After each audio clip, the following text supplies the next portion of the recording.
들을수록 건강해지는 유익한 방송. 듣다 보면 빵 터지는 유쾌한 수다. 나는 의사다. 시즌 3.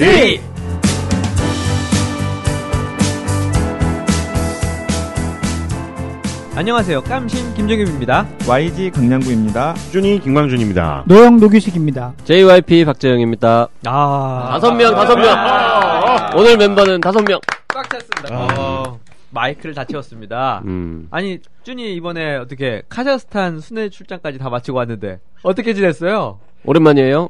진짜 카자흐스탄. 중앙아시아 카자흐스탄. 맞습니다. 네. 거기 이제 생각보다 오래 걸리진 않아서 한 6시간 걸리는데요. 생각보다 오래 걸리네. 아시안데. 아시안데. 근데 정말 색다른 분위기였고, 저희가 이제 사실은 그 의료관광 관련돼서 현장 설명회 같은 걸 다녀왔는데, 다른 거 다 떠나서 제가 유일하게 기억에 남는 건 저희가 사진을 다 찍어갖고 제가 아이폰으로 요즘에 아이무비 있지 않습니까? 아이무비로 편집해가지고 선생님들 진료 보시는 거 저희 설명회한 걸 다 이렇게 무비로 만들어서 보여드리고서 그거를 보내야 되는데 거기 인터넷 사정이 별로 좋지 않아서 못 보냈는데요. 그러고 나서 화장실에 갔다가 변을 보고 나서 바지를 올리는데 아이폰이 바지에서 쏙 빠졌어요. 그래서 제 거지만 진짜 너무 더러운 거예요. 내 아이폰이. 나 이게 떠오르지 막 장면이. 그래서 어쨌든 그걸 꺼내가지고 꺼냈어요? 꺼내야죠 당연히. 좌변기였으니까 꺼내서 그걸 물로 씻었어요. 어쩔 수 없으니까. 근데 그걸 그냥 뭐 키면 안 된다는 걸 어디선가 들은 것 같아서 씻은 다음에 드라이로 죽어라고 말렸습니다. 근데 이제 전화기가 없으니까 아무것도 못 하잖아요. 중요한 건 제가 그 다음날 중국을 또 갔습니다. 돌아오자마자 다시 중국을 가는 일이 있어갖고. 그러면 계속 응가 묻은 묻었던 들어 합시다. 응가 묻었던 씻었지만 못 키고 있는 아이폰을 가지고서 중국까지 갔다가 다시 돌아와서 애플 픽스라고 사설 아이폰 하는 데를 갔어요. 그랬더니 수리해주는 데 갔는데 그쪽에서 이렇게 보더니 이건 왠지 안 될 것 같대요. 이거 똥 묻었죠?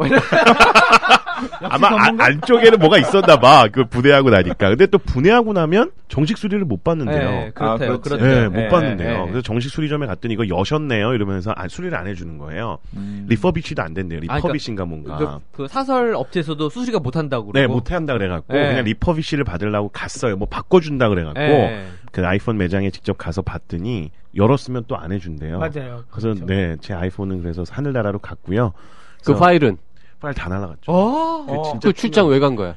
가서 저는 경험을 했는데 증거 자료가 하나도 없어서. 그럼 카자흐스탄 가서 똥 싸고 온 게 다야? 그렇지. 결국엔 그게 전부인 거예요. 그래서 아무튼 말렸습니다. 예. 그래서 핸드폰을 바꿨습니다. 정말. 수능이라서 삼성 걸로 바꿨구나.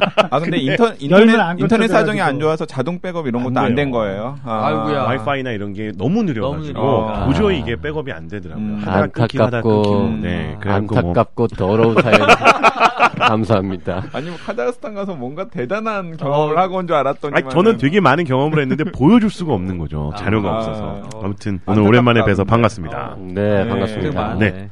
자, 나이사 게릴라 이벤트 2탄도 하고 있는 거 알고 계시죠? 연극, 연애 해도 괜찮아. 청취자 초대 이벤트 종료일이 얼마 남지 않았습니다. 나이사 페이스북을 통해서 공지해드렸는데요. 오는 10월 16일까지 이벤트 참여해주신 청취자 중에서 20쌍 추첨해서 연극 관람 티켓을 드리겠습니다. 많은 참여 부탁드립니다. 모두가 환자 제일주의를 외치는 시대. 용감하게 환자는 두 번째라고 주장하는 책이 나왔다. 고객 만족을 넘어 환자의 경험으로, 질 향상을 넘어 서비스 디자인으로 진정한 병원 혁신의 개념과 실제. 환자는 두 번째다. 전 세계 병원들이 이제 환자의 경험에 주목하기 시작했다. 미국 의료계를 사로잡은 화제의 베스트셀러. 환자는 두 번째다. 무엇이 첫 번째인지는 책에서 확인하십시오. 자, 그러면 오늘은 리뷰 플러스로 가볍게 우리 의사 또 쭈니도 오셨으니까 의사 한 명인 거 의사는 한 명인 거 같아. 다시 또 한번 달려보죠. 실버 라이징 님이 보내주신 질문 우리 YG가 한번 읽어주죠. 네, 46세 남자입니다. 아니다, 노영이 읽어야 되겠다. 내가 이거 네, 양보하겠습니다. 기꺼이. 남의 얘기 같지가 않네. 46세 남자입니다. 나이가 먹더니 배가 점점 나옵니다. 그렇지. 배가 나온 건 나이살이라고 스스로 위안을 했는데 어느 순간부터 배꼽이 튀어나왔습니다. 어릴 때부터 그랬나 싶어 수영복을 입은 사진을 찾아봤는데 30대 때는 안 그렇더라고요. 누구는 탈장이라고 하던데 이거 수술을 해야 하나요? 여름철 얇은 옷을 입으면 배꼽이 조금 민망합니다. 술자리에서 그랬더니 주변 분들 중에도 자기도 그렇다고 하던데 이거 손잡고 수술대에 올라야 하나요? 야, 이거 사연을 보낸 분도 진짜 재밌는 분이다 이거. 손잡고 수술대에 올라간대요. 얼만큼 튀어나오셨을까 이거. 근데 어쨌든 얇은 옷을 입으면 배꼽이 튀어나온 게 보일 정도니까 상당히 신경이 쓰일 정도로. 근데 이거 누가 알아요? 이거 외과죠, 외과. 외과로 가셔야 되는데 배꼽 탈장일 수도 있죠, 실제로.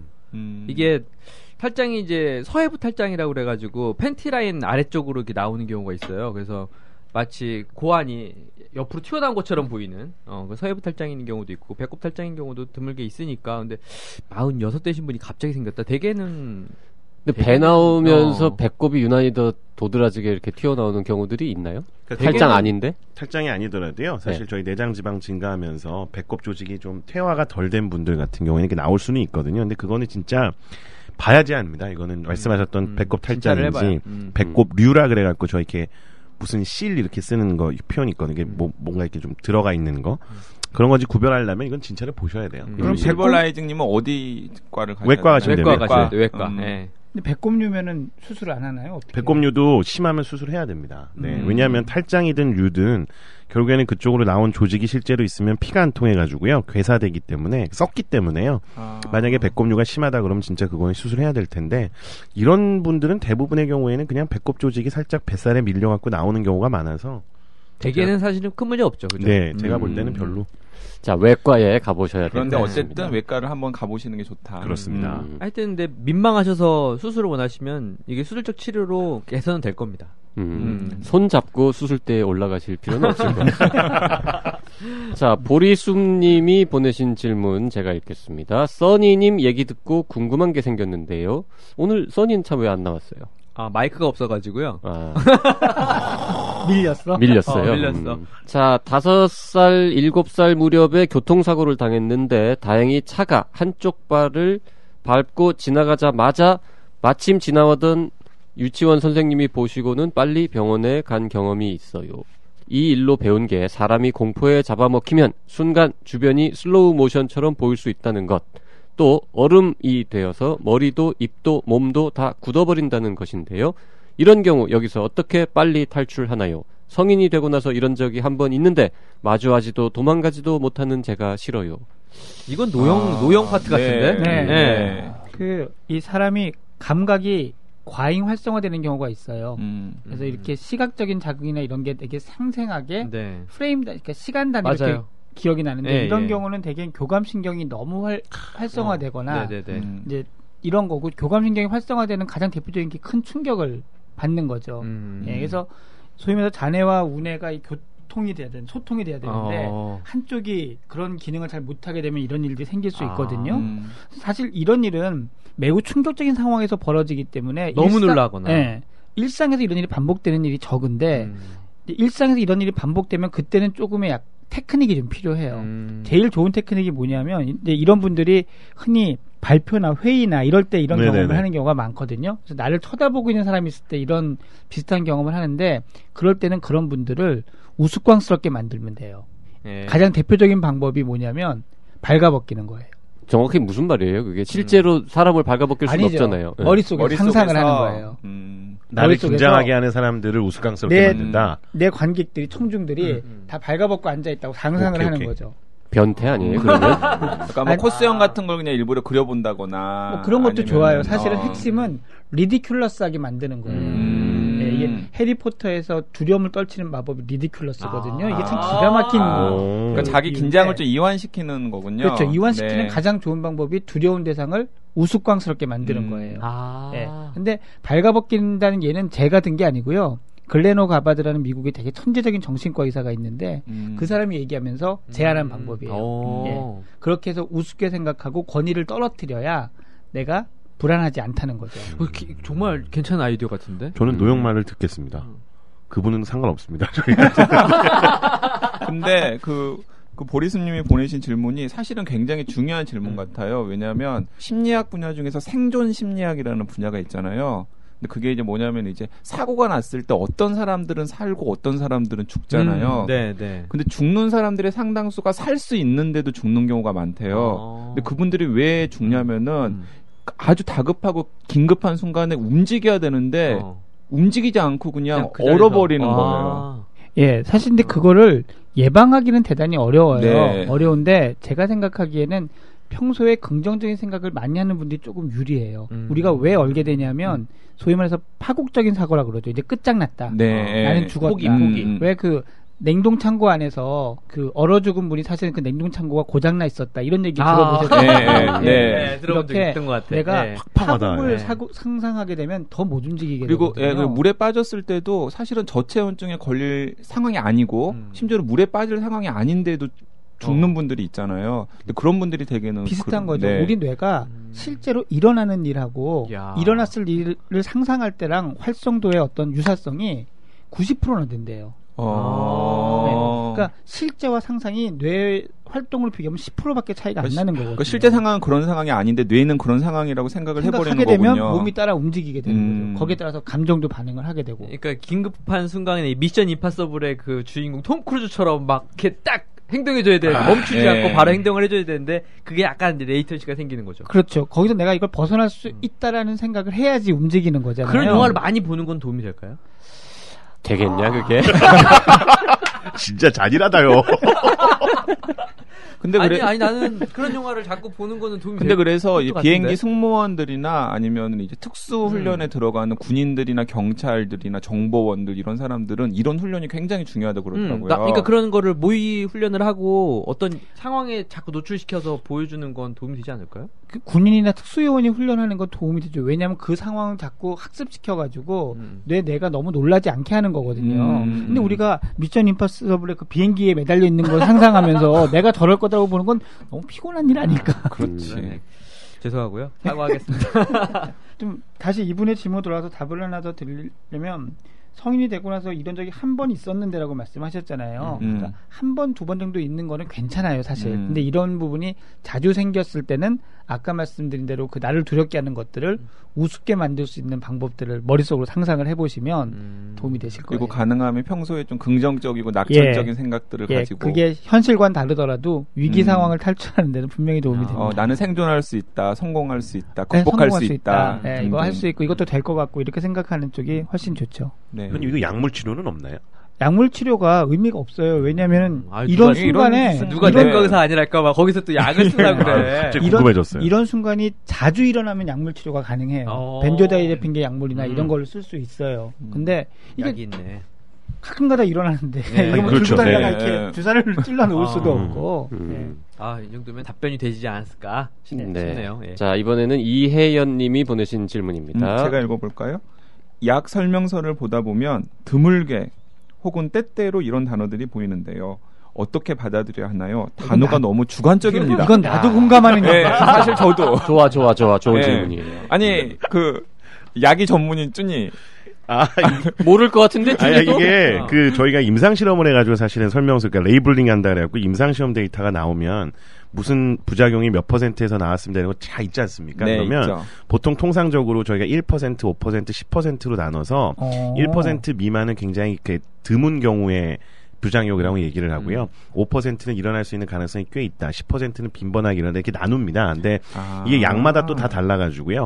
항암제 같은 경우에선 10%냐 10% 이상이냐로 보통 나누고 가정용 상비약 같이 저희가 흔히 얘기하는 뭐 OTC 처방전 없이 구입할 수 있는 건 0.5%만 넘어가도 빈번하다고 표현할 수도 있거든요. 그래서 이거는 약제마다 사실은 기준이 다 다른데요. 드물게 혹은 때때로 이런 표현은 어쨌든 간에 그 숫자에 기준해가지고 관용적으로 쓰는 일종의 암묵적인 합의가 있습니다. 근데 그걸 뭐 다 이해하실 필요는 제가 볼 때는 없을 것 같거든요. 이건 뭐 드물게 때때로는 이제 거의 없는 경우가 대부분이니까요.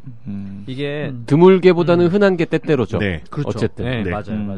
그리고 요즘에 이제 점점 예전에는 약사나 의사가 약을 처방하면 별로 고민하지 않고 약을 드셨는데 요즘에 이제 다들 읽으시거든요. 읽어보고 이거 드물게 때때로 이제 이런 뒤에는 또 틀림없이 부작용에 대한 설명이 따라붙는단 말이죠. 그러면 그게 걱정이 돼서 심지어는 약을 못 드시고 환자분들 오시는 경우가 상당히 많아요. 정말 많아요. 그러니까 저는 네. 또 소화를 주로 보다 보니까 왜 그런지를 설명하고 어머님 처방해서 보내드리면 어머님이 틀림없이 인터넷으로 약을 찾아보시고는 그 다음날 전화가 오죠. 선생님 여기 드물게 이런 부작용이 있다고 하는데 이걸 어떻게 먹여요? 뭐 이렇게 말씀하시죠. 맞아요. 뭐 가령 드물게 뭐 간질 발작이 있을 수 있다 뭐 이런 거죠. 근데 어머님들은 그 드물게는 빼. 맞아. 간질 발작이 있다고 있다라고 하는데 있을 수 있다는 있을 수 약인데. 있다고 하는데 그 드물게가 얼마나 드문지를 나도 설명하고 싶은 마음이 참 드는데 또 좀 모를 때도 있더라고요. 지금 쭈니가 한 얘기 난 처음 들었는데 응? 딴 분들은 들었던 얘기요 이거? 아니요. 이게 지금 일반 약 이거를 처방약하고 처방약과 항암제가 다르다 뭐 이거 원래 논문 쓸 때도 다 네. 그게 있어요. 맞아요. 이게 있죠. 예. 레어 뭐 셀덤 뭐 해가지고 네. 그 빈도에 따른 퍼센테이지에 따라서 쓰는 거를 그러니까. 과학적 아니 용어가 근데 다 항암제하고 준비돼 있거든요. 다른 약하고가 숫자가 다르다는 합의가 건 오늘 처음 달라요. 들었어요. 사실은 저도 그건 처음 들었어요. 그리고 항암제하고 일반 약이 다르다는 그리고 거. 또 이게 보면은 과학계라고 하더라도 그 특정 분야마다 또 합의하는 또 기준들이 또 다 다른 것 같더라고요. 용어에 맞춰서. 그러니까 이 기준이 가정용이 제일 엄격하고 그 다음이 처방약, 그 다음이 항암제인 걸 보면. 그러니까 항암제는 좀 부작용이 크고 위험하더라도 꼭 필요하니까 쓰라는 뜻일 네. 테고. 득과 실을 따지자면 가정용은 부작용이 조금만 있어도 뭐 웬만하면 쓰지 말라라는 의미 이런 게 담겨 있겠네요. 그렇죠. 근데 이제 통상적으로 숫자를 표현할 때는 딱 정확한 숫자를 표현하게 돼 있고요. 요런 용어를 쓸 때는 그런 합의된 내용들에 따라서 달라집니다. 그렇구나. 네. 일기예보에서도 그러면 이런 숫자를 말로 바꿔서 표현하는 건가요? 일기예보 때때로 같은 비가 경우 내리겠습니다. 거기서도 뭐 아마 이런 합의된 거. 게 있을 겁니다. 근데 그 그럴 합의된 내용을 강수량이 몇 퍼센트, 그렇죠. 확률이 몇 퍼센트 네. 이상이면 뭐 근데 이제 일기예보 같은 경우는 그런 게 하도 주관적으로 들린다고 그래서 이제 퍼센티지로 표현하는 추세로 이제 막 돌아섰잖아요. 아, 예, 그래요? 네. 하긴 요즘은 네. 비올 확률 예, 30%. 겨울 맞아요, 확률 맞아요. 30% 이런 식으로. 그러니까 예. 그게 불편해. 이게 때때로 비가 오는 건지 거의 비가 올 건지가 오히려 난 퍼센트가 불편하더라고요. 그래 30%의 확률이라는 게 하루 중에 24시간 중에 30%의 시간 동안 비가 온다는 건지 아니면 하루 중에 잠깐이라도 비가 내릴 확률이 30%라는 건지 후자죠, 후자. 근데 1분 딱 내리고 많은 것도 비가 오는 거고 10시간 비가 오는 것도 비가 오는 건데 그거의 확률이 똑같이 30%는 또 아니잖아요. 그게 참 애매하더라고요. 그럼 욕을 먹겠죠, 이제 기상청이. 근데 이런 거 진짜 많아요. 진짜 네. 정말 중요한 포인트를 짚으신 것 같습니다. 예. 이혜연님 질문 정말 좋은 네. 질문이에요. 이게 네. 다른 청취자분들한테도 정말 도움이 될 것 같고요. 그래서 요즘에는 아예 구체적으로 몇만 명 중에 뭐 몇 명이 뭐 부작용이 있다, 뭐 아예 그냥 그런 식으로 되는 처방. 그렇죠. 그것도 네, 10,000명 중에 많더라고요. 5명에서 발기부전의 부작용이 있었다. 이런 약들을 이제 양광보 선생님이 옛날에 많이 소개해줬었는데 아 참 보고 싶네요. 근데 그 몇 퍼센트냐만 보실 게 아니라 그 부작용이 뭔지를 좀 같이 고민을 하셔야 될 것 같고. 근데 가끔 보면요 발기부전 약에 발기부전이 부작용인 경우가 있어요. 그래서 제가 드리고 싶은 이야기는 사실 이거 의사가 책임지고 처방을 했다고 하면 처방전에 있는 드물게 때때로가 앞에 그 달려있는 부작용에 대해서 너무 크게 생각하실 필요는 없어요. 예. 그리고 대부분의 부작용은 약을 용량을 조금 조절하거나 약을 약간 비슷한 걸 다른 걸로 바꾸거나 뭐 여러 가지 방법을 통해서 극복할 수 있는 거거든요. 약 끊으면 대부분 사라지는 게 그러니까요. 이제 그래서 부작용을 무서워해서 진짜 필요한 약을 아예 안 먹는 거 이거는 이제 좀 그렇죠. 나쁘다는 거죠. 예. 부작용은 주작용과 같이 따라올 수 있는 작용을 말하거든요. 그러니까요. 그래서 이게 부작용을 크게 뭐 걱정하실 필요는 없어요. 그리고 그런 만약에 10% 이상 되는 정도의 부작용이 있는 약이라 그러면 부작용에 대해서 대부분은 의사나 약사가 설명을 하거든요. 대개는 의사나 약사가 설명을 하지 않는 거는 그 미만, 그러니까 되게 드물어서 굳이 신경 쓰지 않는 게 그 오히려 정신건강에 몸에 도움이 이로운, 되는, 네, 정신건강에 도움이 되는 그런 경우가 대부분입니다. 그러니까 너무 예민하게 생각하지는 않고 읽으셔도 괜찮을 것 같아요.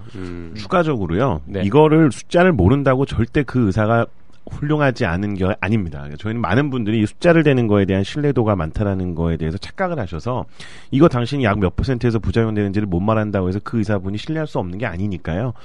그냥 뭐 제가 볼 때는 지금 깜신이 얘기한 것 정도로 정리하셔도 될 것 같습니다. 그거 어떻게 다 외우겠어요. 절대 못 배웁니다. 네.